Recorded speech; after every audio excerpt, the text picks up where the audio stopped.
This is where it all began.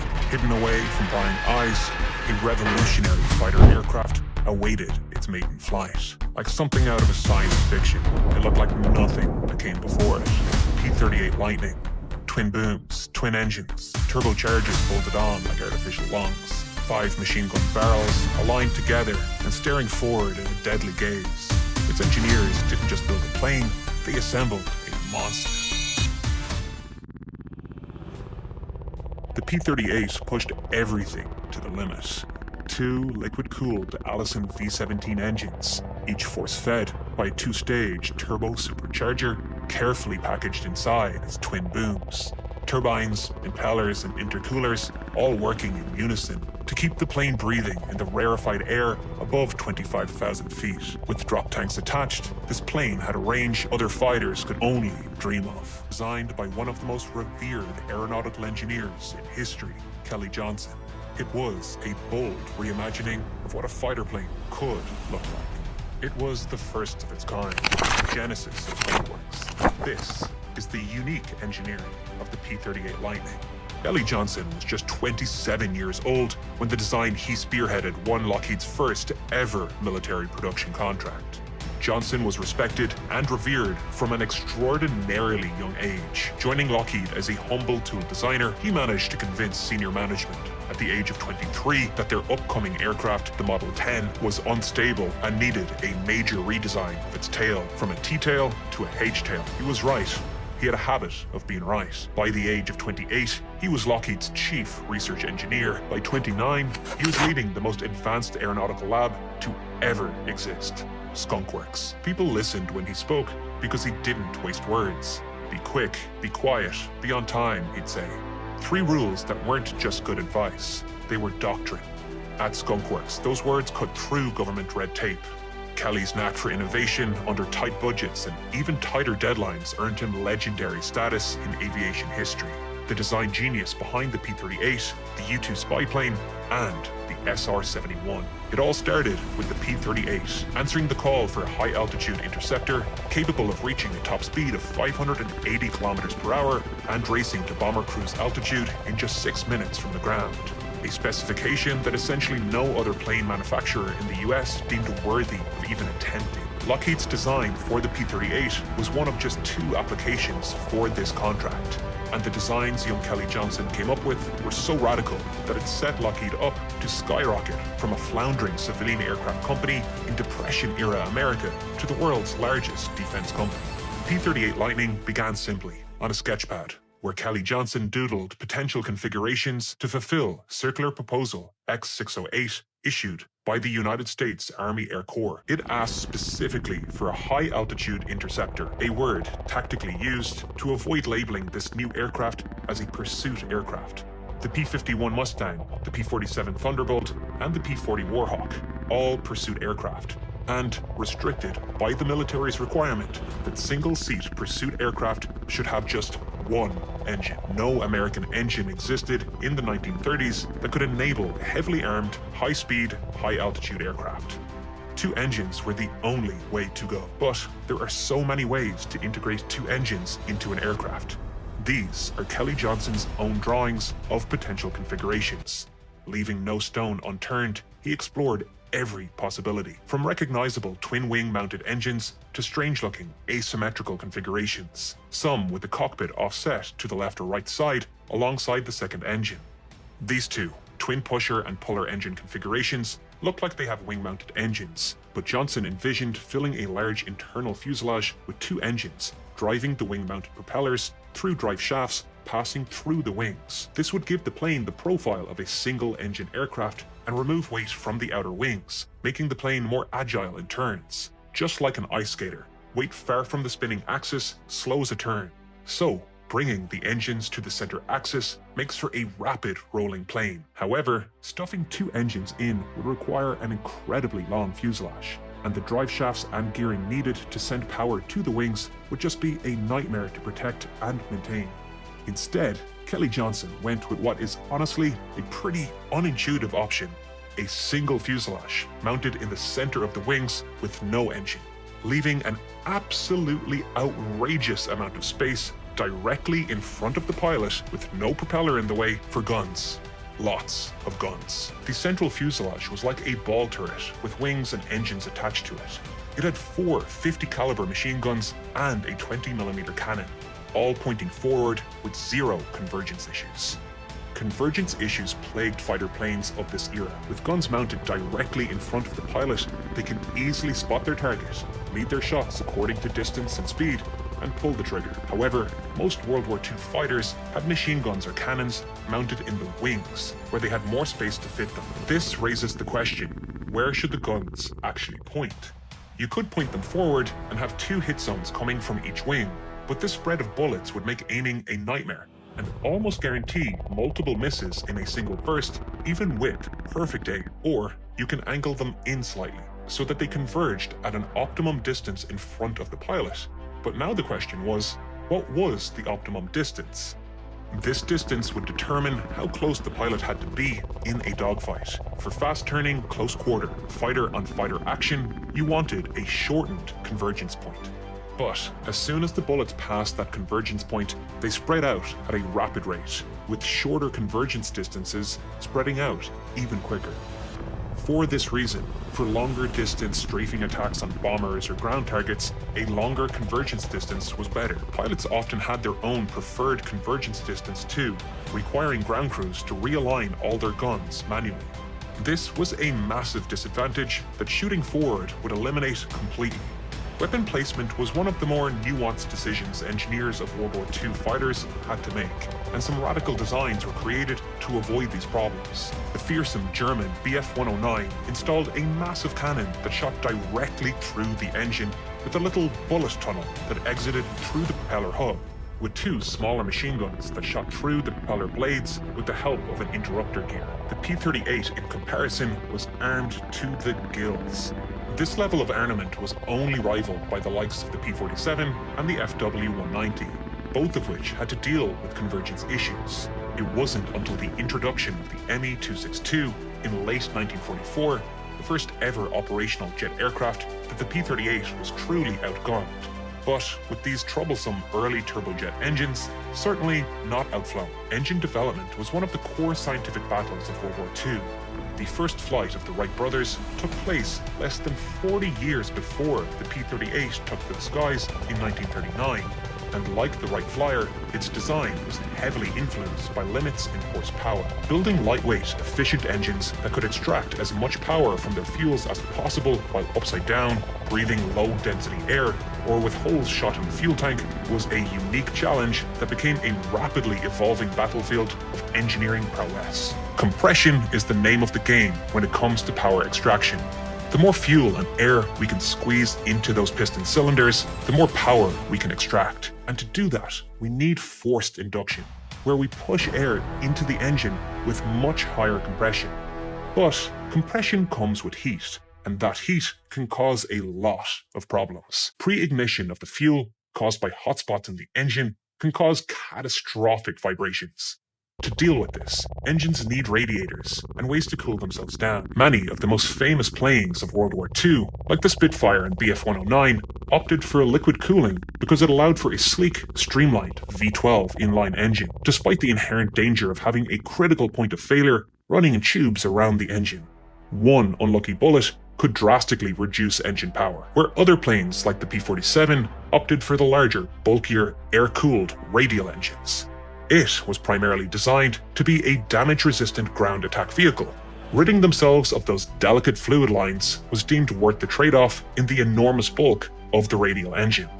This entire issue is a battle with thermodynamics. We actually need to transfer as much heat out of the plane as quickly as possible. Increasing surface area for heat transfer to occur over is a great way to improve cooling, but that increases drag. And Kelly Johnson came up with a unique solution that would allow the P-38 to dump heat overboard with a fraction of the drag penalties, but more on that later. The genius of the P-38 starts here. The twin tail boom gave Lockheed a huge amount of internal volume to play around with the first clue to the unique machinery inside peeking out of the top of each boom. The P-38's turbocharger poked out of the cowling like the muscle cars of Detroit, a hint to the power hidden inside. 2 inline V12 turbo supercharged liquid-cooled engines, the pinnacle of American engine development in 1939. The Allison V1710 itself was a compact engine with decent performance, similar to the British liquid-cooled inline V12 Merlin engine in many respects. However, the Merlin engines integrated two-speed, two-stage superchargers, the preferred setup of the best single-engine fighters of the war. The Allison V1710 came with a single-stage, single-speed supercharger as standard, installed on the back of the engine here. The P-40 Warhawk was installed with just this engine, and it was lousy at high-altitude fighting.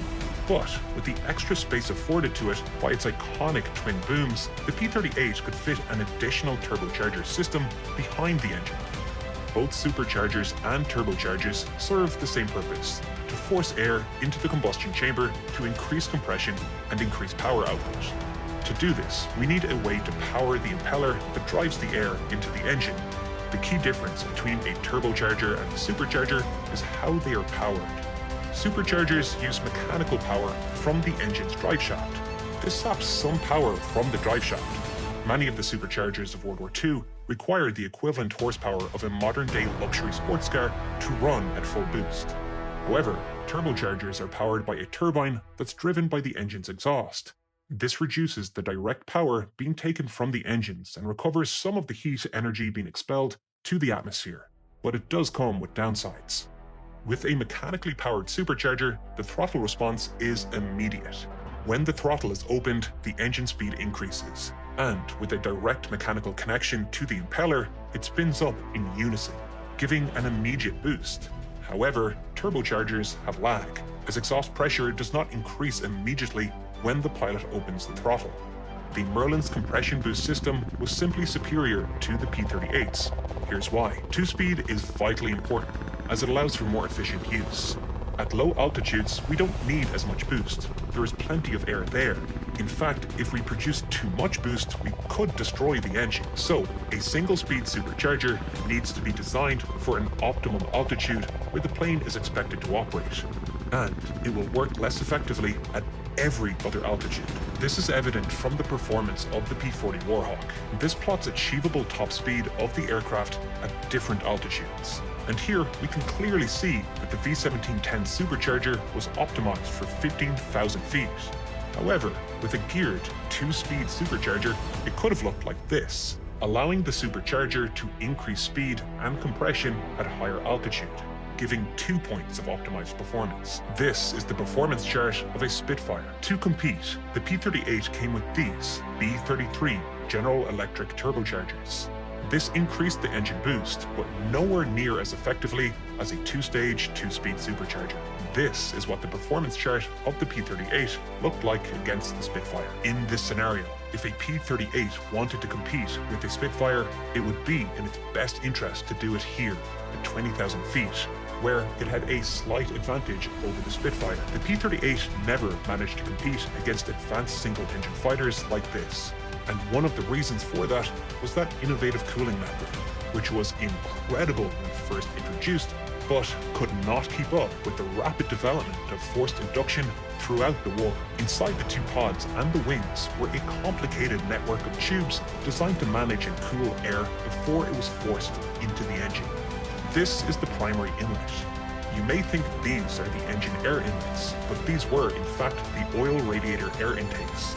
Air enters the engine here, with an additional filtered intake in the undercarriage for dirt runway takeoffs. Air first enters the turbocharger unpressurized, but as the plane gains speed on takeoff, ram air pressure builds, increasing compression. While this is happening, the supercharger, mechanically linked to the engine, is working to increase the compression too. All the while, the exhaust outlet pressure is also rising, gradually spinning the turbocharger's turbine up to speed. This wasn't just a problem for the P-38. Every plane of the war was actually in battle with thermodynamics. But this was a problem that was never solved for the P-38. Pilots simply needed to keep an eye on their engine temperatures. Yet, despite its shortcomings, the P-38 remained competitive throughout the war. Its capabilities always found a niche in the war zone. The P-38 was one of the first fighters to use a tricycle landing gear, and that made a real difference in the Pacific. Most planes at the time were tail draggers. A tail dragger, like the Spitfire or P-51 Mustang, has two main wheels under the wings and a small wheel or skid at the tail. This setup tips the nose up, which can block the pilot's forward view while on the ground. It also makes takeoff and landing a little bit more tricky, especially on rough surfaces, since it's easier to tip forward and strike the propeller off the ground. The P-38's tricycle landing gear gave the pilots a much clearer forward view of the ground and a much more stable landing experience. This was incredibly useful in the island-hopping war of the Pacific, where pilots were frequently operating from makeshift airstrips scattered across the Pacific, usually just flattened coral or dirt, with minimal support infrastructure. Out here, a broken prop could mean being out of action for quite some time. The P-38 was a rugged plane with a superb range, making it perfect for the island-hopping war of the Pacific theater. No mission exemplifies this more than Operation Vengeance. Operation Vengeance was one of the boldest and most precise missions of World War II, and it only worked because of the unique capabilities of the P-38 Lightning. In April 1943, American codebreakers intercepted a golden piece of intelligence. Admiral Yamamoto, Japan's top naval strategist and the man behind the attack on Pearl Harbor, was scheduled to fly from Rabaul to an airfield near Bougainville in the Solomon Islands. He was famously punctual, down to the minute, and the Americans saw an opportunity to take him out right as he was landing. The problem was, Yamamoto's flight path took him deep behind enemy lines. This was a 1,600-kilometer trip, far beyond the reach of most fighters of World War II. The only aircraft in the US arsenal with the speed, range, and firepower to even attempt the mission was the P-38 Lightning. With its twin engines and massive fuel capacity, boosted by gigantic drop tanks, the P-38 could make the 1,000-kilometer trip out, spot and destroy the bomber transport with the Admiral aboard, engage in an energy-intensive battle with the A6M-0 escort fighters, and still have enough fuel to return to base 600 kilometers away in Guadalcanal. No other Allied fighter could do that. 16 P-38s took part in the raid, with 4 planes acting in the Assassin's low-flying group, 2 in front, with 2 in reserve behind, with the remainder flying on a time-delayed route in support at high altitude for the expected retaliation from nearby airfields. The pilots flew low over the ocean to avoid detection by Japanese radar and arrived 1 minute early, giving them time to jettison their drop tanks as their target broke cloud cover. One of the group's drop tanks failed to disengage right as the Japanese Admiral's A6M-0 fighter support group spotted the danger and began to engage, giving the 2 reserve pilots their opportunity to take part. There were 2 transport bombers ahead, and the pilots did not know which one Yamamoto was aboard. With the danger spotted, time was ticking as the pilots of the transports began their panic descent over the island. The attack group increased power and gained altitude in preparation. Energy is vital in a dogfight. Speed and altitude, kinetic and potential energy. The P-38s were going to be coming against the A6M-0. At this altitude, the Zeros had a maneuverability advantage. A light, single-engined, extremely nippy aircraft. It was not something you wanted on your tail at slow speeds. One of the P-38s reportedly received 104 hits from these Zeros and tanked every single one of them. The P-38 was entirely metal-skinned with self-sealing fuel tanks. It was a sturdy aircraft. The A6M-0, in comparison, was covered in fabric with no self-sealing fuel tanks. One hit could ruin their day if you could get them in your gun sights. American pilot reports of the day claimed down Zeros, but Japanese records have zero mention of any Zeros being lost. However, one thing was for sure: both bomber transports were shot down. Amid the chaos, attribution was unclear, and code-breaking rules were broken as one pilot claimed success over the radio, giving away that the pilots knew the Admiral was aboard, and thus giving away that codes were broken to anyone listening. But the mission was a success. The man responsible for Pearl Harbor was dead, thanks to this plane. The P-38 was far from perfect. Cooling issues were one problem. Another was that it had the lowest critical Mach number of any plane in the war. I must have explained what critical Mach number is at least 50 times on this channel over the last 10 years. It's the speed at which airflow turns supersonic somewhere around the plane. But this was the first time anyone had to battle with it in a dogfight. When diving, the P-38 could break the speed of sound, while the plane itself was only going 70% the speed of sound, all because of the plane's strange design. Its thick wing root and pods created local airflows that exceeded the speed of sound. When this happened, the plane's lift began to shift backwards and pitched the plane down even more. And to make a bad situation worse, the control surfaces also stopped working when this happened. To counteract this, dive flaps were added to the underside of the wings that gave the pilots enough control authority to pull the plane out of the dive. But the low critical Mach number was never fixed. Both of the P-38's biggest issues were a product of their time. The P-38 was just so far ahead of its time that it encountered problems its designers couldn't have possibly predicted. That's what happens when you push the envelope. But despite that, it was an extremely capable plane that stayed competitive throughout the war, despite being designed before the war even started. That's because Kelly Johnson was a visionary, arguably the best plane designer in history, responsible for some of the most iconic planes we've ever laid eyes on. The leader of Skunk Works, the man who won Lockheed their first military contract, before it grew to be the biggest military company in the world. This plane was the beginning of it all, the Model T of fighter aircraft.